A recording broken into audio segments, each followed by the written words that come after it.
magíster en ecocardiografía clínica avanzada, cardiólogo clínico y de métodos no invasivos, Clínica Colombia Sanitas. Va a presentar la enfermedad de Fabry. Bienvenido, doctor.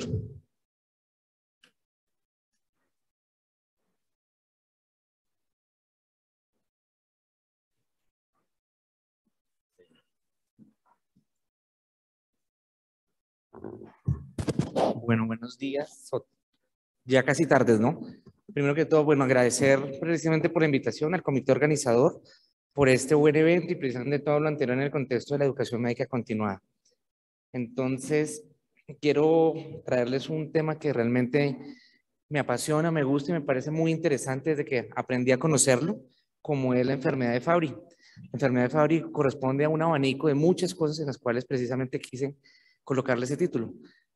Muchos síntomas, una sola causa. Entonces vamos a ver de qué se trata todo esto. Declaro mis conflictos de intereses, todo lo anterior nuevamente en el contexto de educación médica continua. Entonces precisamente cuando me hicieron una invitación de hablar del componente genético, molecular y celular, yo dije, pues miremos a ver de qué es lo que se trata. De manera de introducción, recordemos que la enfermedad de Fabry-Anderson o Anderson-Fabry, porque comparten la misma autoría, es una patología de característica lisosomal en el contexto de depósito secundario o al déficit de una enzima, la cual se denomina la alfa-galactosidasa. Esta es una enfermedad que es progresiva, tiene un compromiso multisistémico, tiene un aspecto que va ligado al cromosoma X y va a llevar una acumulación de esta molécula, de la globotriacilceramida a nivel celular. Entonces miren cómo en estas estructuras, recordemos un poquitico, a nivel de los lisosomas que hacen parte del aparato, digámoslo así, digestivo de la célula, como nos enseñaban desde pregrado, en los cuales un lisosoma tiene una estructura a nivel molecular compuesta por una membrana, unas proteínas y está rica en enzimas hidrolíticas, que es donde se está generando. Toda esta molécula fue descrita desde 1974 por el doctor Christian Dubois. Entonces, miren cuál es el problema. Cuando uno entiende lo que pasa, pues obviamente vamos a saber qué es lo que nos está sucediendo. Entonces, miren cómo precisamente estos fosfoesfingolípidos van a estar constituidos por un componente de unas, con un componente de unas proteínas unidas a unos puentes hidroxilos, una base amina, y va a estar asociada a un grupo de fosfato que si se une va a dar un fosfoesfingolípidos, o si es con glucosa, sería un glucoesfingolípidos. Todos están asociados a una cadena de ácidos grasos de características de ceramida. Entonces, como les digo, hay una enzima que es precisamente el eje motor de esta patología. Entonces, vamos a tener una unidad que se llama la alfa, la beta y la beta UC. Hay una enzima, como la recordamos, que era la alfa-glucosidasa. Entonces, cuando esta enzima, lo normal es que haga esto, que precisamente... Ay, perdón.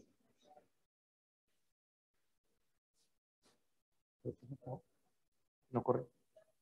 Ya, creo que es ese otro.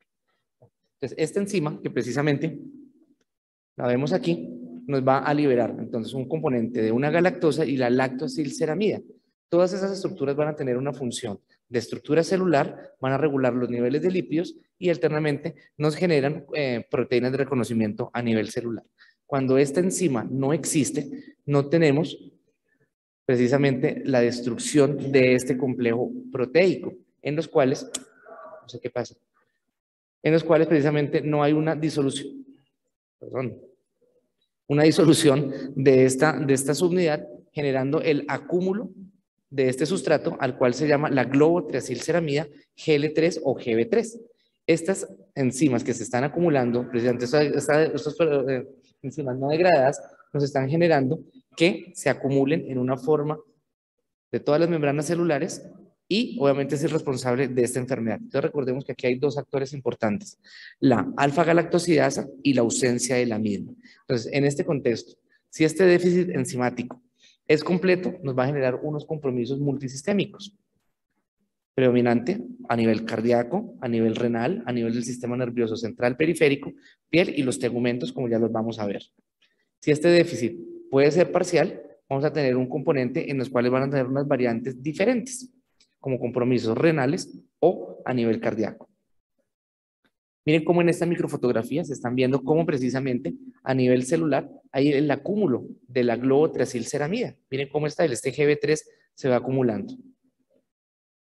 Bueno, cuando ya sabemos de qué estamos hablando, miremos qué es lo que transcurre. Precisamente esta entidad tiene una, digámosle así, un nexo histórico y a su vez científico, en los cuales en dos ciudades diferentes, en dos momentos diferentes, el doctor Johannes Fabry en Alemania y el doctor William Anderson en Londres, empezaron a describir en simultánea sobre más o menos en el 1895-98 la presencia del angiokeratoma corporis diffusum. ¿Qué era eso?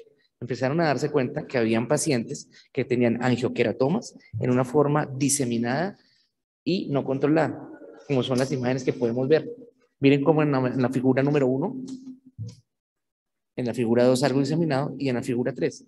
Cualquiera de nosotros, desde algún familiar hasta un paciente, hemos visto algún tipo de lesión. Entonces, precisamente esta enfermedad se caracterizó porque hubo una descripción en simultánea de pacientes que describían estas lesiones dermatológicas con compromisos sistémicos y al final de la vida fallecían por compromisos cardíacos, renales y las manifestaciones que ya vamos a ver.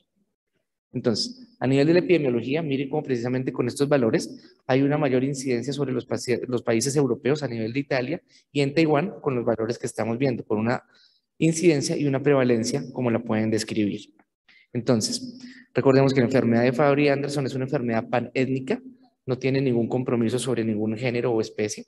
Asimismo, dentro de las enfermedades de depósito se caracteriza como una de las segundas más importantes. La prevalencia a nivel mundial puede ir desde 1 por 40.000 hasta 1 por 120.000 por personas afectadas de la población general. Entonces, vamos enlazando nuestro conocimiento y nuestra hilo.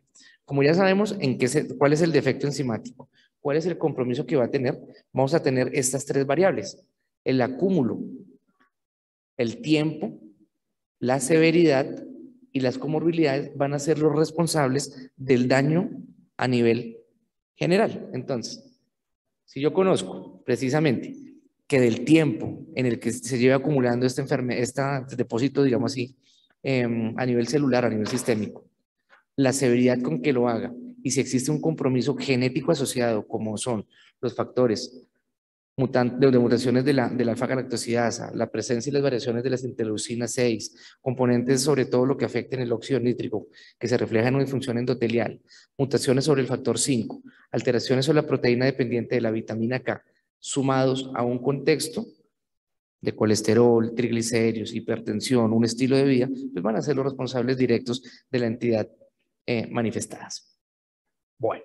Nuevamente, hablando de genética, entonces hagamos un recorderis de cómo precisamente nuestro complejo proteico son los responsables del acúmulo de todas estas bases. Démonos cuenta cómo precisamente en esta gráfica todo arranca a nivel de unas bases nitrogenadas en las cuales van a tener la unión de un grupo de fosfato y azúcares, generando las cadenas de ADN, las cuales se van generando en hebras, las cuales se van entorchando, generando un acúmulo o como paquete inicial a las cuales llamamos histonas. Este grupo de histonas se acumulan en los nucleosomas para posteriormente irse acomodando en la red de cromatina, ser los responsables de los cromosomas y depositados en el paquete genético a nivel nuclear de una célula. Entonces recordemos cómo es la escalera que va generando todo este acúmulo de paquete genético. Asimismo, hay unos cromosomas. Recordemos que hay unos cromosomas sexuales y no sexuales. Los cromosomas X y o Y. Recordemos que la unión de un cromosoma X y un Y nos va a generar una persona de género femenino y dos X, el femenino, y un XY para un gen masculino. ¿Ahí mejor? Sí. Ok, gracias. Entonces, nuevamente, en este gen vamos a hacer una referencia. En el gen, en el segmento Q22, precisamente donde pueden ocurrir las diferentes mutaciones que nos expliquen y que estén ligados a la alteración de la enfermedad de Fabry-Anderson. Bueno, entonces como nos dimos cuenta, la presencia o no de este gen va a generar unos fenotipos en los cuales los podemos determinar. Un fenotipo clásico con las mutaciones que ustedes pueden ver, un fenotipo tardío en los cuales precisamente se describe la presencia de esta carga genética, los variantes de los mismos, en las cuales, digamos así, cada vez va perdiendo posibilidad de que realmente sea la enfermedad de Fabry, y cuando se demuestran otras mutaciones, pues que no correlacionan directamente a la enfermedad de Fabry. Todos estos fenotipos lo que se va a traducir es en una actividad del defecto enzimático menor al 1% para constituir la verdadera enfermedad en el defecto que ya conocemos. Miren nuevamente cómo precisamente desde la cuadrícula de Punnett nos enseñaban cómo la carga genética o los patrones de herencia nos iban dando. Entonces recordemos un concepto que es el concepto de la leonización o de la lionización precisamente traducido, que es precisamente cuando hay una inactivación aleatoria de alguno de los dos cromosomas X. Recordemos que pues, las mujeres van a tener los dos. Entonces, ¿qué quiere decir esto? Que en la presencia de un gen que sea defectuoso, va a responder el otro gen, como decir, en manera compensatoria. Pero si en este caso la madre es la portadora, digámoslo así, que nos va a dar la probabilidad de que el 50% de los hijos, sea hombre o sea mujer, sean afectados con el déficit enzimático. Diferente de que si es un hombre, porque si es un hombre, vamos a tener, digámoslo así, ese defecto en el cual hasta un 25% de los hijos van a estar afectados. ¿Listo? Entonces, nuevamente, como todo eso está, vamos enlazando. Ya sabemos de qué se trata, ya sabemos cómo se describió. Entonces, vamos a mirar cómo se van manifestando todas estas entidades de este defecto enzimático. Entonces, como nos lo hemos dado cuenta, cuando el déficit enzimático es completo, lo vamos a denominar que tiene un fenotipo clásico. Y todo lo clásico se va a relacionar a un compromiso multisistémico, o sea, sistema nervioso central, corazón, riñón y el componente vascular o de los tegumentos. Si esta variedad es parcial, vamos a tener el fenotipo tardío de la enfermedad de Fabry, en la cual vamos a tener, digamos así, que depende del tiempo, de la variación y precisamente de las expresiones que pueda tener. Lo más afectado puede ser compromiso renal y o cardíaco. ¿Listo? Precisamente cuando uno no conoce lo que se encuentra, pues no lo diagnostica. Entonces, lo que no se piensa, no se diagnostica. Y si no se diagnostica, no existe. Entonces, miren cómo a través del tiempo precisamente se transcurre varios años desde que un hombre, en el contexto aquí azulito, pueden ocurrir hasta 8 años de manifestaciones clínicas, pueden pasar un lapso oculto de hasta 14 años y hasta más o menos los 22 años es que se hace el diagnóstico. Entonces miren cómo los 21 años en el caso de un hombre puede llevar a las manifestaciones de severidad y de lesión que se está teniendo. En las mujeres en promedio pueden ocurrir hasta 16.3. Recuerden el efecto de la leonización y la compensación del XX, ¿no? Entonces, en esa opción vamos a tener diferentes 4 grupos. Ya sabemos que definimos unos componentes clásicos o unos componentes tardíos, sean hombres o sean mujeres. Miren esta gráfica tan bonita, cómo precisamente nos está correlacionando que los hombres que los vamos a definir clásicos en el contexto del colorcito rojo, vamos a tener desde el inicio de la aparición de síntomas, pueden transcurrir hasta 50 años para el diagnóstico final. Entonces recuerden todas esas 3 variables que teníamos. En una condición, digámoslo así, que no sea clásica, aparición de más o menos, miren, 30 años y hasta los 80 años vamos a tener la manifestación. Y en las mujeres nos puede oscilar desde el momento 0 hasta el 80, precisamente por la carga de compensación enzimática que se está teniendo. Entonces, y eso es lo que se correlaciona con esta carga o con esta línea. Entre tengamos más niveles de acúmulo de la gliotracilceramida o de la GB3, vamos a tener un componente menor encima de actividad enzimática y en forma contraria. Si yo tengo una mejor actividad, pues voy a generar que no haya tanto acúmulo. ¿Listo? Entonces, ese es el tiempo de evolución y aparición del tiempo. Nuevamente, ¿qué es la del iso-GB3? Entonces, como nos dimos cuenta, es un producto de degradación enzimático, el cual se caracteriza por ser un glucolípido catiónico que tiene una carga positiva, por lo tanto es hidrosoluble. Y esto es lo que le permite atravesar fácilmente estas membranas de acúmulo y de depósito. ¿Listo? Entonces, ¿esto es para qué? Para hacer una medición de la misma, digamos así, más que la carga enzimática, una medición confirmatoria sobre los niveles de liso-GB3. ¿Listo? Entonces, ¿qué es lo que está ocurriendo? Y especialmente pues me compete a mí como internista y cardiólogo hacer una énfasis hacia la parte cardiovascular. Entonces miren cómo precisamente en esta escala el acúmulo del GB3 o del aliso GB3, según lo que vayamos a medir, nos va a generar 3 tipos de respuesta. Número 1, una alteración mitocondrial que simplemente se traduce en un estado de apoptosis, muerte celular por ocupación directa. Tengo unas microfotografías que ya se las muestro precisamente cómo va ocurriendo. Y 2, un compromiso a nivel celular y humoral en la cual vamos a generar una cascada de respuesta inflamatoria comandada por factores de necrosis tumoral, componentes de interleucinas proinflamatorias, con interleucina 2, la interleucina 6, la 17, la 23, en las cuales nos van a llevar a un componente fibrótico que a su vez también se traduce en la misma apoptosis, señalización de la misma muerte celular. Y en una forma endotelial, y sabemos que endotelio tenemos en todo lado, vamos a generar la siguiente cascada. Un estrés oxidativo, una disfunción celular por inestabilización de la placa y las membranas. Recordemos que el endotelio tiene sus proteínas y membranas de transporte, en las cuales precisamente la sodio-potasio es la primera en afectarse. Esto induce a un desacople de esta misma, lo que lleva a una vasoconstrucción. Dos, una disfunción endotelial directa que se traduce en una obstrucción mecánica, y la otra, la misma proliferación e hipertrofia del músculo, que también nos va a generar obstrucción. Todo en conjunto nos traduce un estado de hipoperfusión, muerte celular, que explica el compromiso de los eventos cardiovasculares que podemos tener. Miren lo que le ocurre a las válvulas. Vamos a generar un engrosamiento inicial, especialmente la enfermedad de Fabry se caracteriza por un compromiso sobre la válvula mitral, dilatación de la raíz aórtica, que nos van a llevar a insuficiencia. Entonces, cuando hagamos nuestra correlación clínica, siempre pensemos que parte de esas insuficiencias mitrales pueden tener un compromiso genético, entre esas, pensar en la enfermedad de Fabry. Miren lo que ocurre a nivel cardíaco. Los cardiomiocitos van a estar alterados por los factores de crecimiento y o la otra vía de la necrosis, los cuales se traducen tanto en fibrosis como en hipertrofia, lo cual va a llevar a una disfunción de su contracción, una disfunción sistodiastólica, falla cardíaca y a su vez, obviamente, progresión a nivel cardiovascular. A nivel endotelial, miren cómo precisamente el engrosamiento que teníamos disminuye la reserva coronaria, el efecto obstructivo, el efecto obliterante, que se traduce en isquemia y a su vez las crisis de dolor.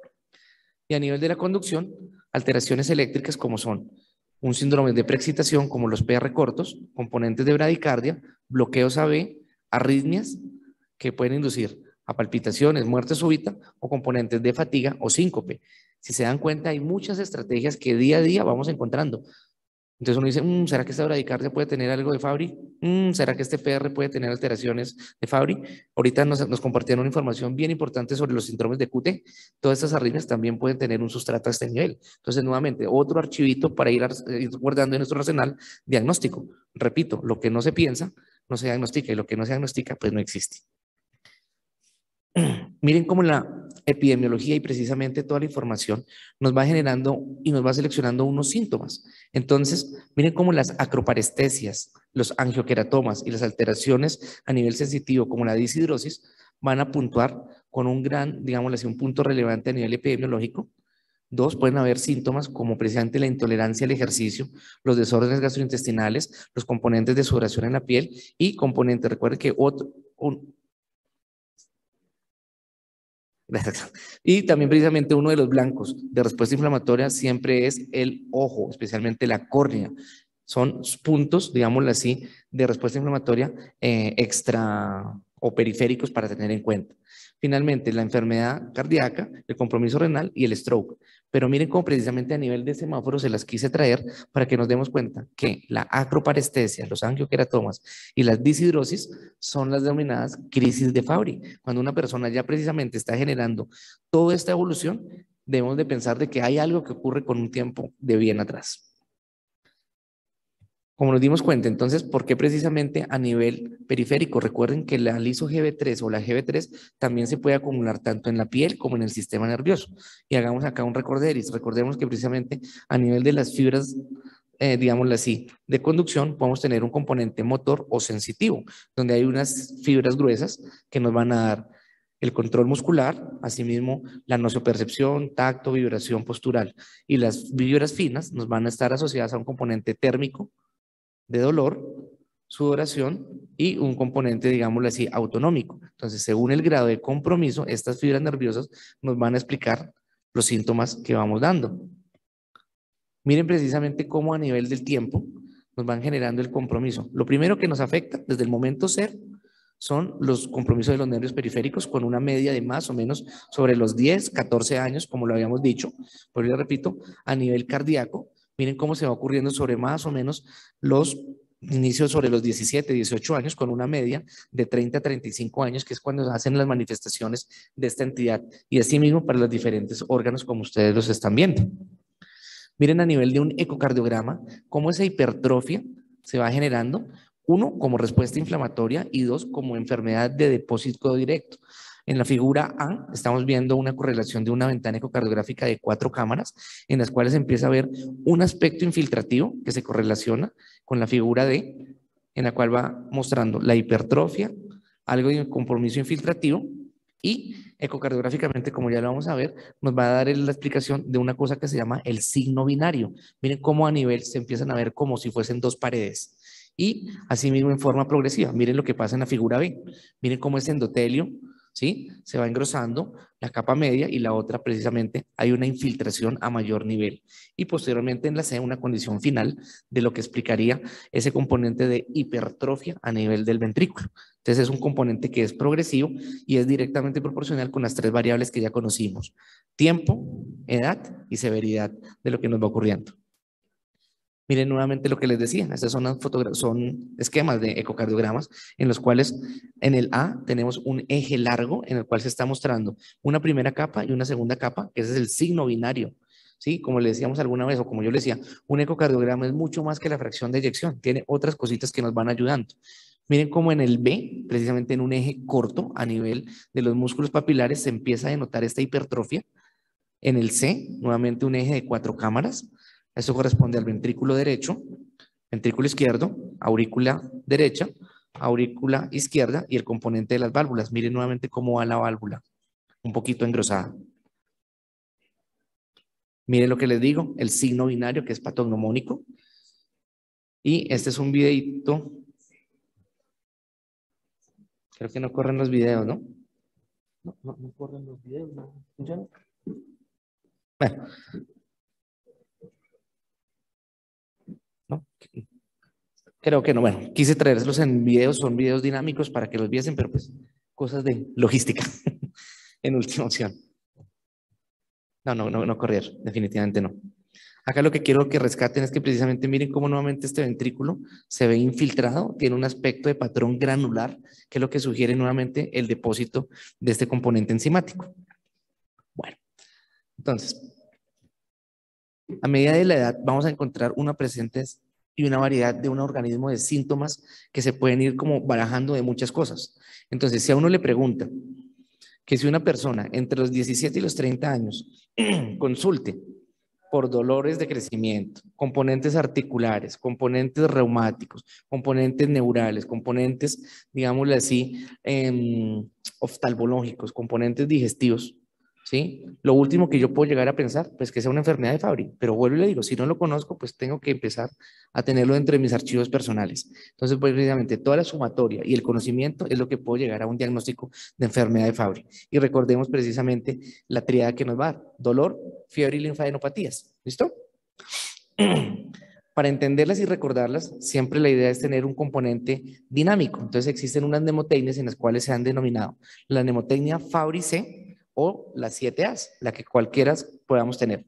Entonces, la mnemotecnia Fabry-C, recordemos que los componentes de episodios febriles en los niños, la presencia de angioqueratomas, o A de deficiencia de alfa-galactosidasa, el dolor urente, el compromiso renal, ¿sí? El compromiso a nivel juvenil y la presencia de la ceramida en el contexto de enfermedad cardiovascular. O las 7 A's: angioqueratomas, acroparestesias, anhidrosis, aumento de la temperatura, alteración renal y cardíaca, desarrollo de ACVs y nuevamente todo en el rol de la alfa-galactosidasa A. Miren nuevamente ejemplos de estos angioqueratomas y les repito, creo que cualquiera de nosotros a nivel de la formación en la que ya vayamos, hemos visto algún paciente o alguna persona con estas lesiones, que cualquiera diría, uy, eso corresponde a una dermatitis, uy, corresponde a una vasculitis. Entonces miren cómo estos angioqueratomas se van instaurando a nivel de la piel, perdón, a nivel umbilical, a nivel de mucosas, a nivel de compromiso de las facies que la gente o las personas van desarrollando precisamente por el depósito como se va teniendo. Como les dije, uno de los blancos reumatológicos o de respuesta inflamatoria periférica siempre van a ser la parte oftalmológica. No sé si de pronto hay alguien que de oftalmología que nos corrobore o que nos correlacione.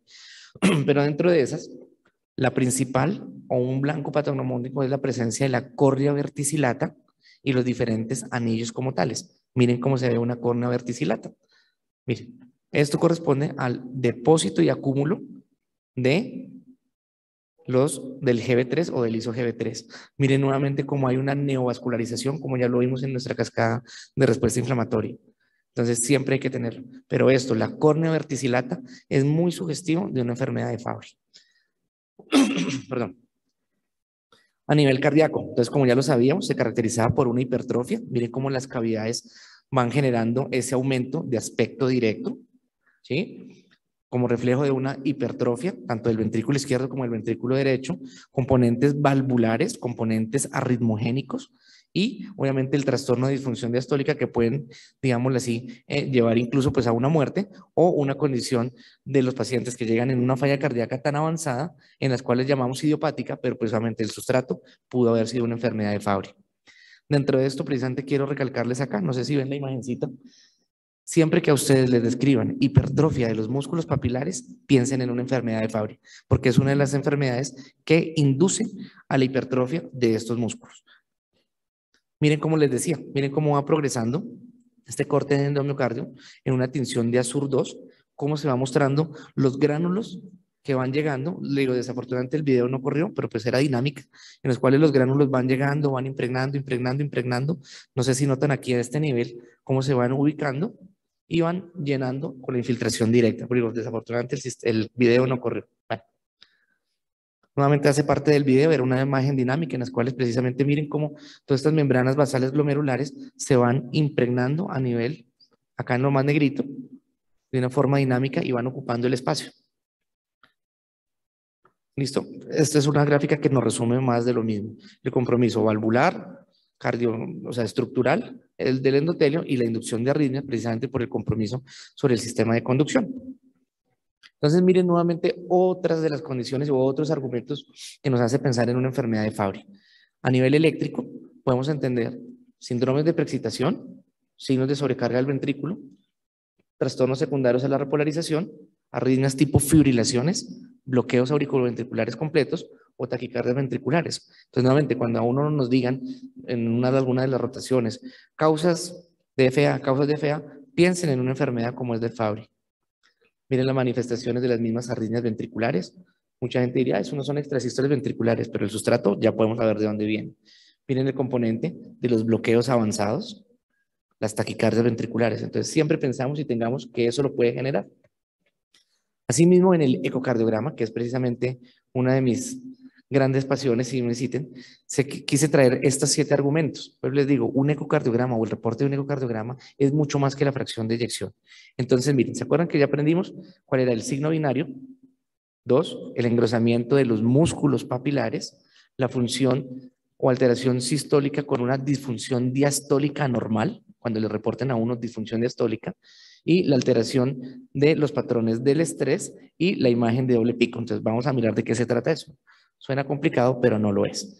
Ya reconocimos, miren cómo se ve la hipertrofia septal. 2, el signo binario, que ya lo conocemos, precisamente ese alito, y la hipertrofia de los músculos papilares, como lo está mostrando la figura verde. Entonces, nuevamente un archivito más que vamos teniendo en nuestro arsenal de diagnósticos. Obviamente a nivel del Doppler, un signo del pico invertido, que lo que hace es la medición y nos refleja es precisamente el grado de hipertrofia que está ocurriendo a nivel valvular como tal. Como les decía, la hipertrofia de los músculos papilares son un componente patognomónico. Precisamente hay literatura que nos respaldan estos diagnósticos. Entonces, ¿qué otras cosas nos pueden generar inflamación e hipertrofia de los músculos papilares? La enfermedad de Fabry, ¿sí? Nos puede generar también la hipertensión arterial, la amiloidosis. Pero precisamente el doctor Widerman nos sugiere estos 2 puntos de corte. El área de los músculos papilares mayor de 3.6, bueno, les repito, medidos por eco o en resonancia, sugiere un criterio para enfermedad de Fabry. O que el radio del músculo papilar sea de mayor de 0.18 en la medición que se tenga. ¿Listo? El mensaje que quiero es que se lleven que hipertrofia de músculos papilares reportada, piensen en Fabry. Miren lo que ocurre a nivel del strain, precisamente. El strain es un arsenal en los cuales tenemos a nivel del ecocardiograma, en lo que se está evaluando es qué tanto hay una torsión del ventrículo izquierdo y textualmente, entre más haya una torsión, pues mejor función ventricular. El ejemplo es como tener una toalla en la cual, si yo le doy, digámosle así, la tuerzo poco, pues voy a sacar poca agua, pero si yo cojo una toalla y la exprimo bastante, pues voy a generar una buena fracción. Entonces, miren cómo precisamente el patrón del strain en una enfermedad de Fabry nos va a generar una disminución de la contracción a nivel septal. ¿Por qué creen que sea a nivel septal? Porque era el sitio donde se estaba comprometiendo la respuesta inflamatoria.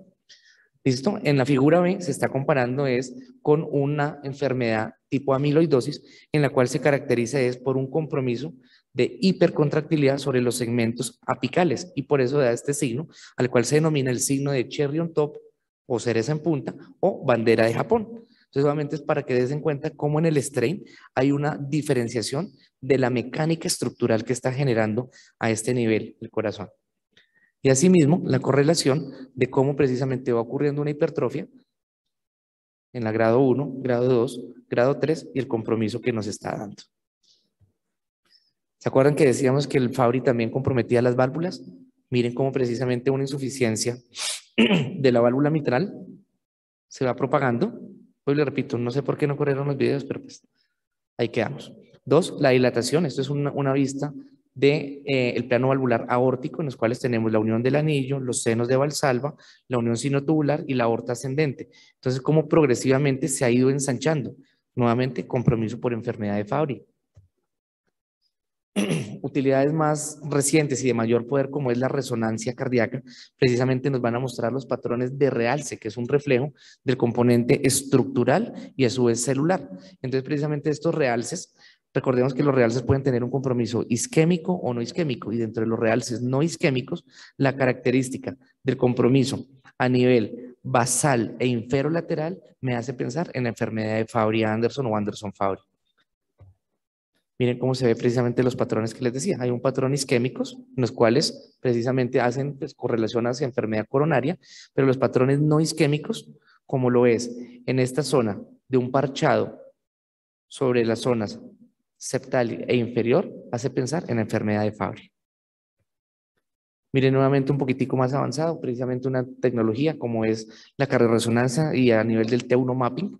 Esos son, digamos así, mediciones en las cuales se está midiendo qué tanta fase o qué tanto tiempo está generando el intercambio celular. Recuerden que las células están inflamadas y a veces están necrosadas o infiltradas en las cuales este tiempo va a ir variando. Entonces esos cambios del T1 mapping o al T1 o 2 se van generando estos cambios de la expresión. ¿Listo? ¿Qué es lo que va generando?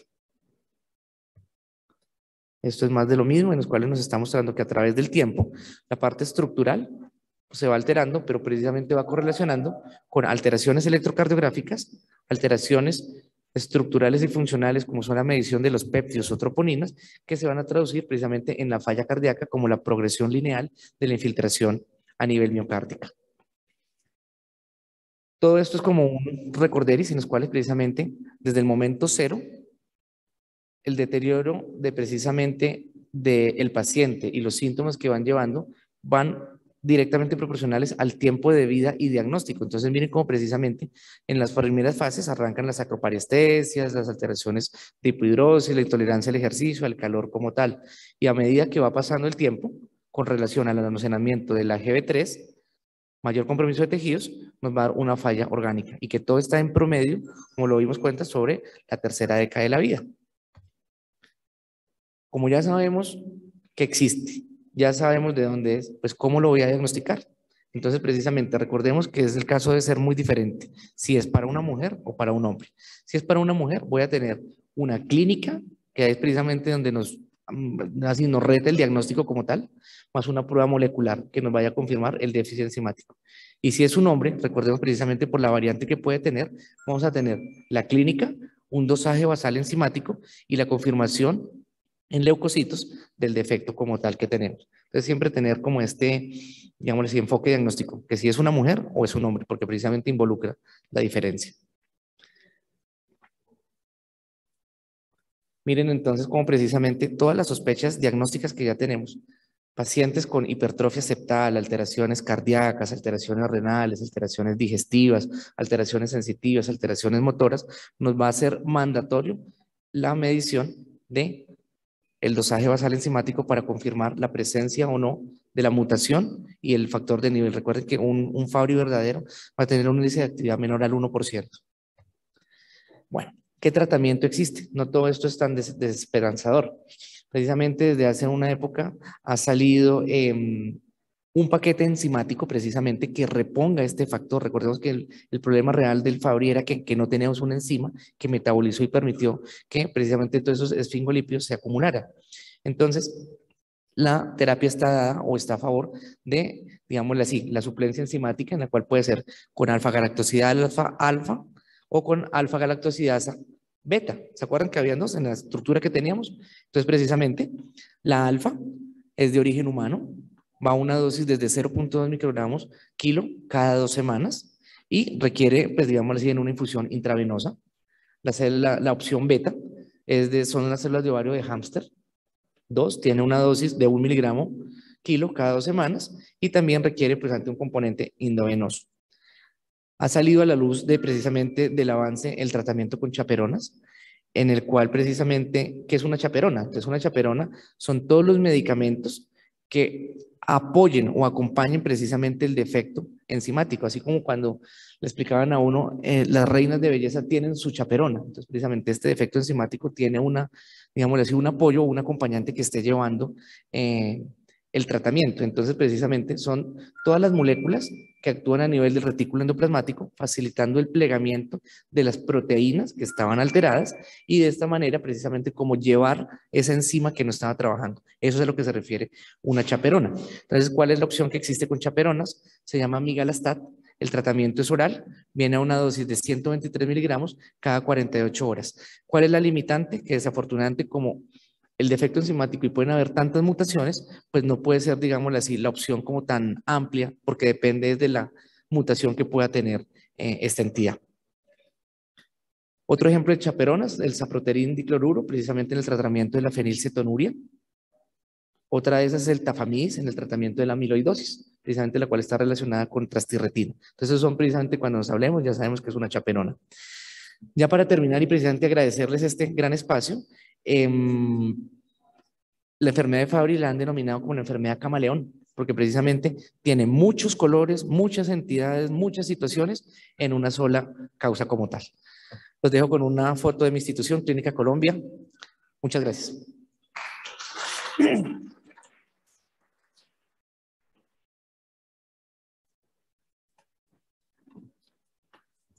Bueno, muchas gracias, doctor.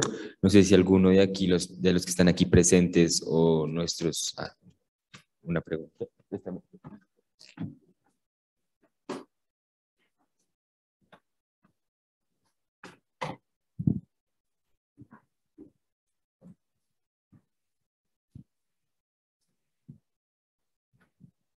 Sí. Buenas tardes, doctor. Buenas Una tardes. pregunta, ¿por qué es diferente para diagnosticar la enfermedad en hombres y en mujeres? Claro, recuerda que precisamente es una enfermedad que está ligada al cromosoma X, ¿listo? Recordemos nuevamente que los hombres tenemos X y Y. Las mujeres tienen X y X, ¿listo? Y precisamente cuando hay una alteración, digámoslo así, sobre el gen X, las mujeres pueden tener dos opciones de variante. Entonces, un ejemplo, la mujer tiene el X1 y el X2. El X2 es el que está malo, el que está enfermo. Entonces ella para proteger dice, no, mejor no le aporto el X2, sino le entrego el X1 a ese hijo. ¿Listo? En el hombre, como tenemos un solo X, y si el X está enfermo, voy a tener, digámoslo así, o sea, lo que tenga el X en el hombre es lo que sirve. Entonces, en la medición precisamente de las mujeres, podemos tener tanto afección del cromosoma malo como el cromosoma bueno. Recuerda que está en el brazo en el 22Q, ¿te acuerdas? Que lo hablamos. Entonces, lo que tengo que mirar es que la mujer puede, digamos así, generar una variación de la enfermedad si se está midiendo el cromosoma malo o el cromosoma bueno. Por eso es que necesita la prueba confirmatoria. No sé si me hago entender.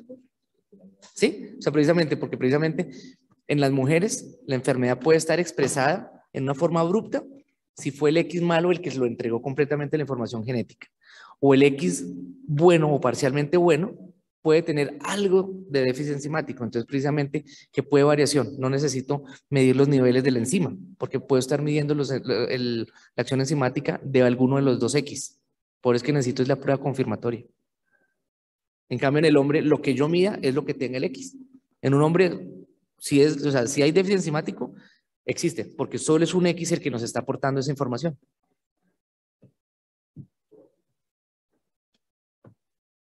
El doctor.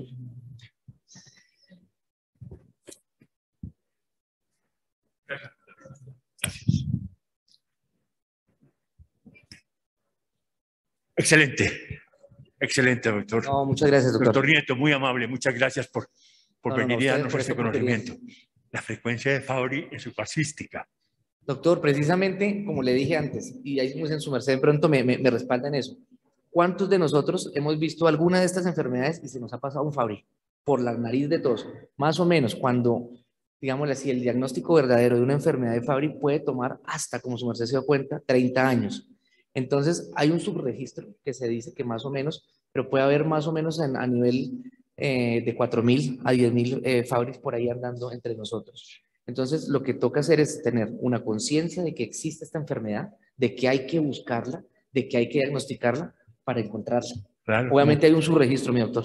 como usted lo dice, si no se piensa, no se diagnostica. Totalmente, doctor. Eso es cierto, y en muchas enfermedades ahora está ocurriendo y con la Exacto. tecnología cada día que damos. Como usted ve, yo soy no decir, de trayectoria, ¿no? Soy patólogo y tuve uno a través de una biopsia renal. Y yo me impresioné, porque dije, pero ¿cómo va a ser esto si esto es rarísimo? No, Pero confirmé con microscopía electrónica la Ok. biopsia renal. La cúmulo estaba demostrado específicamente en la ultraestructura, pero me quedé sin saber del paciente porque fue remitido de Cartagena y se me perdió. Y es lo que yo creo, un paciente adulto, que yo decía, pero tampoco, no puede ser. Y usted me acaba de explicar a estas alturas de la vida que hay el tardío y que posiblemente fue un Fabry. Yo lo contesté como compatible, no fui capaz de ponerlo definitivo, porque Imagínese, no doctor. tenía la manera de hacerlo, pero me asombra y que vea que la satisfacción que me da después de años que tuve un Fabry he tenido yo Cierto, y claro. a través de un riñón. Sí, O sí, sea, señor. aislado, no es multisistémico y excelente. No, pues, Usted con su doctor. experiencia ecográfica, con esos datos, usted da unos tips fabulosos. Bueno, muchas Ojalá gracias. todos grabáramos esos tips para poder que no se nos escape una Sí, señor. enfermedad. Y empezando con por lo menos los Totalmente, muchachos que doctor, están esa es la idea. empezando dentro de la medicina, tenerlos en cuenta para que no se vayan a pasar. ¿Cuántas enfermedades raras, huérfanas se nos ha pasado y ahora se están empezando a diagnosticar? Exacto, sí, señor, desde ahí. Muy amable. No, doctor, muchas gracias. Una anécdota también, como el doctor lo dice. Conocí un caso en el cual un paciente estaba en falla renal, estaba en diálisis, y le estaban haciendo precisamente el interrogatorio de que por qué ¿qué le dañó el riñón, señor? No, doctor, es que yo consumía muchísimos AINES. Ah, bueno, entonces los AINES le dañaron el riñón. Disculpe, ¿y usted por qué tomaba tantos AINES? No, doctor, es que me dolían las manos, me salieron estas manchitas y ya no sudaba. La crisis de Fabry, medición enzimática, pues Fabry fue lo que le dañó el riñón. Entonces no fueron los AINES, fue el Fabry. Bueno, nuevamente, muchas gracias y no es más. Qué buen evento.